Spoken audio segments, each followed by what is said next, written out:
Hi అండి, welcome back to our channel. ఈరోజు వీడియోలో వచ్చేసి మామిడికాయ పప్పుని ఎలా ప్రిపేర్ చేయాలో చూపిస్తున్నానండి. ఫస్ట్ అయితే నేను కుక్కర్ తీసుకున్నాను. అందులో ఒక గ్లాస్ దాల్ అయితే వేసేసాను. వాటిని నీట్గా కడిగి పెట్టుకున్నానండి. ఇవి కూడా అండి కాయగూరలు కూడా అంటే ఆనియన్స్, టమోటా పళ్ళు, పచ్చిమిరపకాయలు కూడా నీట్గా కడిగి పెట్టుకొని తర్వాత కట్ చేసుకున్నానండి. అందులో నుంచి ఒక ముక్క ఆనియన్ అయితే పక్కన పెట్టుకున్నాను, అది తర్వాత కోసం అనేసి. తర్వాత మెయిన్ ఇంగ్రీడియంట్ ఈ మామిడికాయ అన్నమాట. మీలో ఎంతమందికి మామిడికాయ పప్పు తెలిసి ఉంటే ఎస్ అని, తెలియదు అనుకుంటే నో అని కామెంట్ చేసి చెప్పండి. ఆ తర్వాత ఇలా మామిడికాయ ముక్కలను అయితే కట్ చేసుకున్నాను. మీకు పులుపు ఎక్కువగా కావాలనుకుంటే కొంచెం ఎక్కువ మోతాదులో అయితే వేసుకోవాలండి.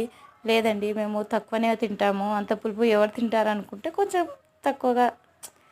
తక్కువ ఒక ముక్క అయితే మనం పక్కకు తీసేయాలన్నట్టు. తర్వాతకి నేనైతే అందులో ఆయిల్ వేసాను. ఆయిల్ వేస్తే కనుక వాటర్ అనేది మనం బయటికి జిమ్మదనమాట, అందుకనేసి తర్వాత నేను వాటర్ కూడా వేసానండి. ఆ తర్వాత కొంచెం కొత్తిమీర కూడా వేసేసాను అన్నట్టు. అవన్నీ వేసేసిన తర్వాతకి పసుపు కూడా వేసేసానండి. వేసిన తర్వాత ఇంకా కుక్కర్ మూత అయితే పెట్టేస్తున్నానండి. చూడండి, ఇంకా బయటికి అయితే వాటర్ రాదు, చూడండి, చూసారా. తర్వాత మూత తీసానండి. అంత పప్పు గుత్తితో అయితే రుబ్బుకోవాలా. ఇవి తిరువాత దినుసులకి కావాల్సినవి, అంటే తిరువాత దినుసులు చూపించాను కదండి, అవన్నీ మనం పోపు దినుసులు వేయాలి. ఎలా అంటే ఆయిల్, తిరువాత గింజలు, ఆనియన్స్, వెల్లుల్లి రెబ్బలు, కరివేపాకన్ని అవన్నీ వేసేసుకున్న తర్వాతకి పోపు అయితే పెట్టేసుకోవాలన్నట్టు. అంతేనండి. Like and subscribe to my channel. By.